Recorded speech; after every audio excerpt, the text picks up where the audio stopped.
excited for you. All right, thank you. Sanitation RFP update.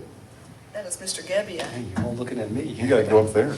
Yeah. He's got a microphone. Well, Bonnie's here too if you need her, and Brad too. I have some exciting news. We had an historic day yesterday at City Hall. We had an historic day yesterday. We invited in members of our residents, to assist us with a review of an RFP process. The premise was reviewing history with them of the events that brought us to where we are. Basically being, we would never have begun looking at this unless we felt that we had to scrutinize an alternative to what at the time was a pending notification to accept either a higher price or a lower service level. That put us in the mode of looking what was in the best interest of the residents and issuing an RFP to do a comparative analysis. DeKalb County then came back and withdrew their notice of a pending price change and or level of service in a statement that said at least for the balance of the year, but the wheels had already begun moving.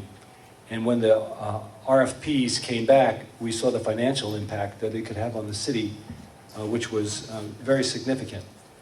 So the challenge was, is this something we really do want to consider in light of the fact that DeKalb County sanitation is highly regarded, and that's just a given fact. We've had this conversation before. So rather than just move forward with this and have it be a decision made by a committee from the city, I thought it was very, very important that we bring in residents and we really get questions put forth to the vendors and have their concerns. So the objective was, as it was stated, and thank you all for the participants that you submitted. It worked out extremely well. That'll be listed on the Brookhaven City website soon with a picture that was taken of everybody, and we'll give them due acknowledgement. The criteria was twofold. One, they have to come in with an open mind. We were almost there, 100%. And the second was that the interview process was to find out, aside from the money aspect, which vendor would best exceed the level of what DeKalb County had. Okay? So we were not looking for a me too, we were looking for something that's going to be above and beyond. So it was a really, it was about a 4.5-hour day. They came in at 12. We did the first hour of a review so we could bring them up to speed with where we were as a city. Brad, Richard, and Bonnie did a phenomenal job having information prepared, and it was all outlined. We did the overhead projection presentation so everybody could be on the same queue. And then we had 1 hour each with 3 different vendors, and we had a lot of good questions. And when it was all over, did a quick recap of assessment, and the key question was, I put to them, okay, now that you've seen what you've seen, the bottom line question is, do we even want to move forward as a city and consider privatizing and moving away from DeKalb County? We had 100% of the people said yes. And I have to tell you, when they first came in, there were a lot of skeptics in the group. So the impact of the result of all that was, you get the information out there, and people can make their decision. And there's a lot of good information. So it's going to be an educational process. What happens at this point is that the committee still needs to make final evaluations of the bids and factor in now the input that we had from yesterday's session. So by the next council meeting on the 27th, we'll probably have a work session out and present it to you all. And then you'll see where it is at that point. Any questions? Oh,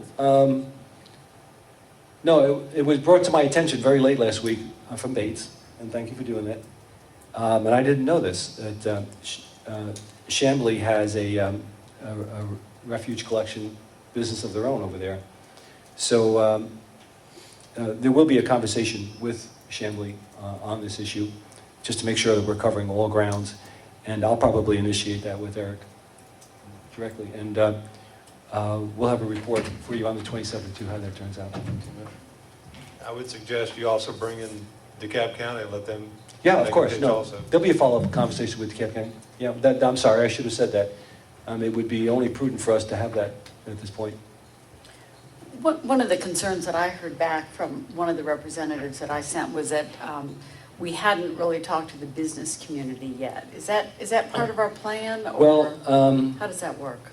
no, I invited several businesses to come to this. Unfortunately, they have a business to run, and they weren't there. And I totally understood. How does that work? My understanding is that right now, DeKalb County mandates that they utilize DeKalb County. So their side of it, they don't. Brad, you're here. Where are you, Brad? He's running the. Okay, so Brad, just remind me, and I meant to ask this yesterday and I didn't get the answer.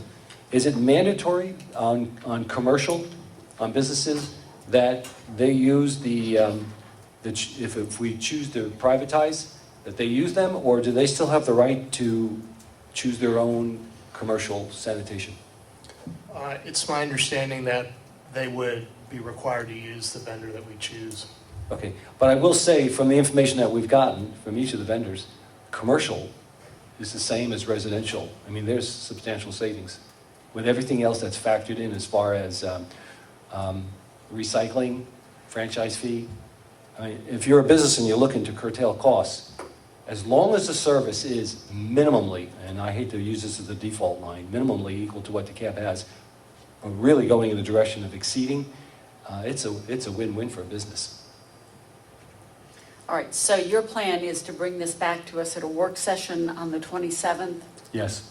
and sum up the presentations? Yes. And, We'll, I mean, I must tell you, I'm still a little reluctant to go forward with this, partly because we have so much on our plate right now.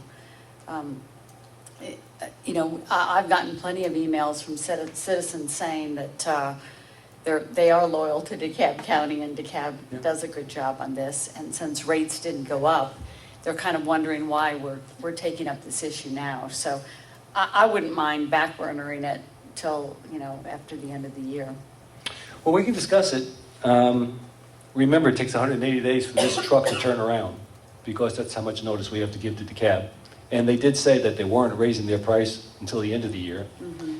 And some of the interesting facts that came out yesterday was they didn't raise. Is Richard here? No. No.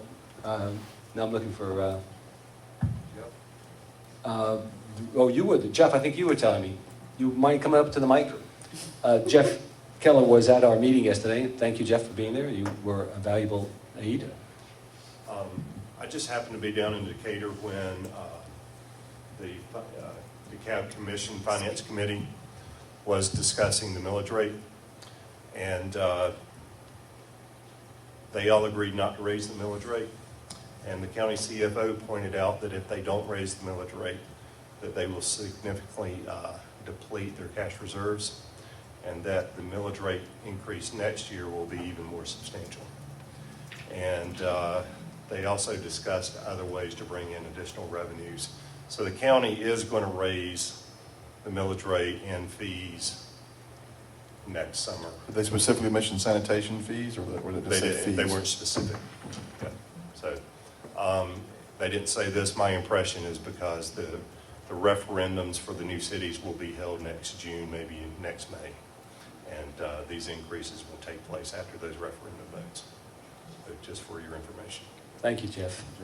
Jeff, what did you think about yesterday? I'm one of the skeptics, you know, but the increases, I'm sorry, the decreases in the savings that can be provided surprised me. Mm-hmm. It did. And, you know, all three companies that proposed, you know, have done this for a long time. One of them in particular, or a couple in particular, drove the routes, and I don't think they're blowing smoke on the savings they can provide. Mm-hmm. I think it's pretty good. Stay there. Yep. There was an extra caveat, Rebecca, that all three of the companies said that they would reach out to the current DeKalb County employees, the sanitation drivers and helpers, and offer them opportunity to come work for them and maintain the same relationship with our city. I mean, that's something they all offered on their own without us asking. I thought that was pretty neat. And then secondarily, if they didn't fill it from there, they would seek local residents to become part of the team, so we would be enhancing employment opportunities in our city. So, I mean, there's a whole list of benefits. Is that number I can apply? You just do it right along. Yeah, really. What I learned from yesterday, Jeff, and tell me if you agree with this, there were a number of skeptics in there from the get-go. Yeah. But basically speaking, at the end, I think there was an overall consensus that this is a move that would be beneficial to the city. My analogy is, there were a lot of people who didn't want the city. And now that we have the city, I think a lot of those people are saying, hey, this is a good idea, it worked out well. It's a similar situation here. I think once you have the facts and they're communicated and you really understand what's going on, a lot of the reasons why people are not in favor of it is because they don't really understand it. Well, and I admit, I don't know all the facts, so I'm anxious for our work session to, I mean, I'm wondering if the little old ladies on my block can handle a 95-pound garbage can out to the street, and are these manned? There are exceptions for that. Yeah. Okay. That if, there's a process each of the vendors had, whereby, like my mom, can barely walk now, and she had a letter from the doctor and she took it down to the post office so that they'll deliver the mail to her door now. Each of these service providers had a similar mechanism, that they would come and pick up the trash at the back door. It's called rear for those door. people. Yeah, rear door service. Mhm. And they said about anywhere from 3 to 5%. No, it wasn't that many. Yeah, it was. Well, all I'm Minimum saying three. is that I just haven't had a chance to really look at the Right. Yeah, that- details. Are these manned, unmanned? Are they, what is the exact cost savings? Is it worth it? You know, do they pick up everything? Oh, I'm anxious to see the facts. I just haven't seen them, is all I'm saying. And it's one of these things, we discussed this, based upon all the change that's going on, do you want to do it now or later? Also, with the police being implemented, that's building trust in the community. So we're going to take on the parks, and as the community sees the improvements that you're providing, but do you want to do it all at once is the question. Yeah, well, that's what we have to discuss, exactly. But tell me again, what's the 180-day, it's a 6-month notice that Right. we're required to give DeKalb? Is that the rule? 6 months notice on the routes, because included in this program is a pilot program. And since the county has fixed routes, we would have to be able to identify one of their routes as the pilot program. And so the county is asking for a 6-month notice in order to stop that route, and that Okay. we would pick that up. So during this 6-month period of time, each of the vendors outlined what their transition plan would be, and very, very, very thorough. I mean, it's a plan. They each had plans that were very well laid out, and the whole objective of it was to make the changeover seamless. And they've done this before in other cities, so it's not like they're trying it out on us. So you're talking about the pilot program, not switching over completely? Yeah, what I had always envisioned, and the way we structured this, was to take a minimum of what looks like it's going to be approximately 500 homes and run it for 6 months. Instead of exposing the entire city to this, let's prove that it can work. And if it doesn't, then we default back to DeKalb. If it does, then we go out and we say, hey, this is it. If it doesn't work, Joe, I know. it's your tail. It's gonna roll. Hey, believe me, if anybody understands, there's very little political gain to be gotten out of what I'm doing here. I mean, No. but I think it's the right thing to do. I understand the reasons for it, and I agree with your reasons. Is if we can have substantial savings with the same level of customer service or better, why not investigate it? Well, there's another benefit, and we talked about it, and since we're having a conversation, I'll just reiterate it again. We should be able to increase our recycling rate substantially. I mean, we're in the single digits to low teens right now. We're looking minimally to get up into the 40s, and I think we can go higher than that. And that you can't put a price on that. But there is a price on that, because there's a rebate that's given back to the communities that they can choose what they want to do with those funds, and it could be a sizable chunk of change. Then in addition to that, each of the vendors has agreed to offer the city a franchise fee for the right to do exclusive sanitation service. And right now, that looks like it's going to be between $200,000 and $250,000 a year, which, if it follows through as I'm recommending that we put towards a Keep Brookhaven Beautiful Fund, we can do all kinds of things like that around the parks. We can build entry walls that announce people are coming into Brookhaven and do nice stacked stone and have landscaping that goes with it. And plant cherry trees. Well, Rebecca, I yield, we will plant cherry trees in District 1. Okay. But that's simply a rebate to the city, part of the fee that the citizens are paying, so. It's built into the price, so when we talk about price savings, that can go as high as 40%. You know, for instance, yeah, I mean, Peachtree Corners, talked to them, I don't know if you saw, they recently had an announcement where they reduced their sanitation fees by 38%. Talking to one of the council members, the vast majority of that was simply reducing the franchise fee that Gwinnett County was charging. They Wow. really didn't change their service, but they. That's a big franchise fee. Well, it was, and Gwinnett County was making money off of Well, it. I can tell you right now, it's a 3% franchise fee. So that, but again, that's being paid by the citizens, by the residents, as part of their fee. Okay, the franchise fee is built into the price that we were quoted by the sanitation, and it's still Less, a 25 to 35 and 40% savings depending on what program we go with. I think, Okay. let me add something. Were the numbers that you presented, Joe, were they for just the pilot program? So that No, that okay, for well, the that was whole interesting. city. We had two parts on the bid, on the RFP. The one was, what would be your yearly service for 4 pickups a week or 3 pickups a week? Because that's what we were contending Yeah. with at the time.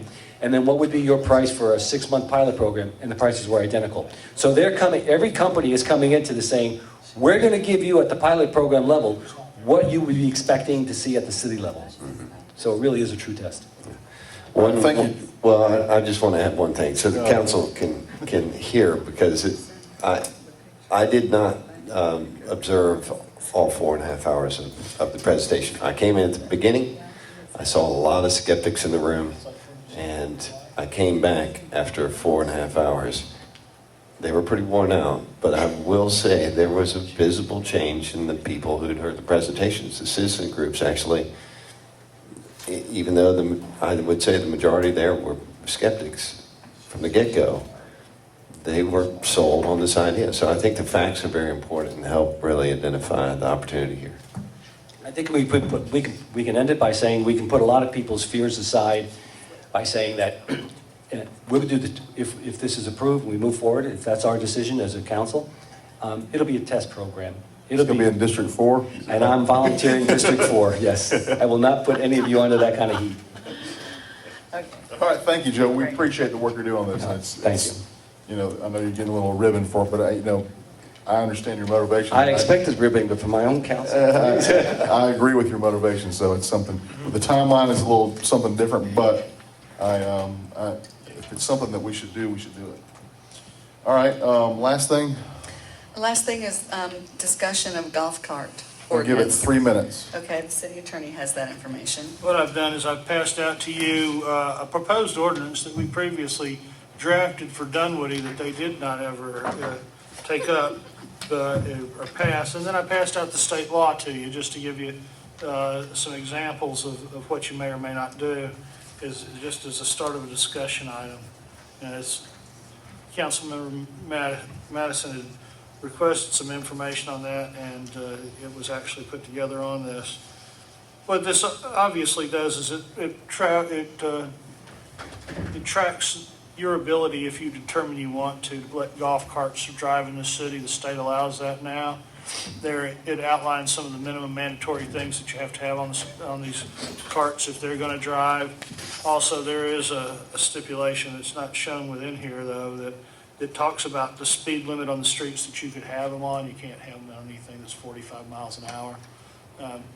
You don't, if it's a 35 mile an hour street and it's a 20 mile an hour golf cart, they'll take that one up, but you're just not going to be able to run it on any of the other. The slow moving vehicles don't get to go on the 45 or 55 mile an hour streets that you might have. So that's just what we've given you as a point of reference. for you to do that if you desire to go forward with a motorized vehicle. We can put together an ordinance that tracks the state language, and you can have golf carts running up and down your streets. Thank you. Let me add a point to this. The original purpose of this discussion was, I think, somewhat misconstrued by the press, in that it's not specifically about golf carts, even though the golf cart ordinance is a part. The bigger discussion was about transportation alternatives for our community, and how this slide that Daniel's pulled up, the role of transportation in promoting physical activity. You have a lot healthier citizenry. That talks about bicycle commuters, public transportation users take 30% more steps per day. Got to walk over to the MARTA. Golf carts could actually bridge the gap in our community where you have that short commute of maybe a mile, for example, Post Apartments getting over to Brookhaven MARTA. Other communities that actually utilize mass transit are Brookhaven MARTA station. So the conversation is, I believe, an ongoing conversation that'll be a part of our transportation RFP. But one of the pieces that is a part of this transportation alternatives is a golf cart, and our officers, and from a safety standpoint, we've got to have an ordinance that makes sure our citizenry is safe. So just wanted to clarify that point, but I think that there are more and more golf carts I see out on the streets, and we need to clarify what the rules are for the citizens. Agreed. I think it's appropriate, especially when you put it in the larger context of what we're trying to do. Would you like to see a draft ordinance at your next I work would kind session? of wait. I would kind of want to wait to. Or do Yeah. you want to wait till the findings of the transportation? As part of the transportation plan, we'll see what comes out of that. Then are you looking for an ordinance in the next month, or are you looking for it as part of the transportation plan? Well, I simply think that it's, I don't know that it's a timing issue. I do think that there needs to be some clarity for the golf carts that are on the streets already. That would be my only reason. I think that it's important to move forward with an ordinance. But I certainly think it's good to table it for a little bit more discussion, because I don't even know what's in this ordinance until I got it today. But all of these transportation alternatives, satisfy, I think, a lot of the needs of the city. Reducing traffic, being more environmental, and creating a better work, live, play community. So that's the real intent. Sure. We can keep discussing it in the next work session. Yeah. Yeah. It's coming up in September, right? September, October? Yes, Okay. September will be the launch for requesting the RFQs. Okay. Right. All right. Thank you, Bates. Any announcements? Executive session, I think we have. Do we have executive? Yeah, I think Yes, do. we need an executive session. All right. We'll go into executive session. Is there a motion? I move that we adjourn to executive session to discuss Two two litigation matters And one real estate matter. and one real estate matter. I second. Any discussion? All in favor of executive session, signify so by saying aye. Aye. All opposed? We'll be in executive session, and then we'll come back out for the regular council meeting.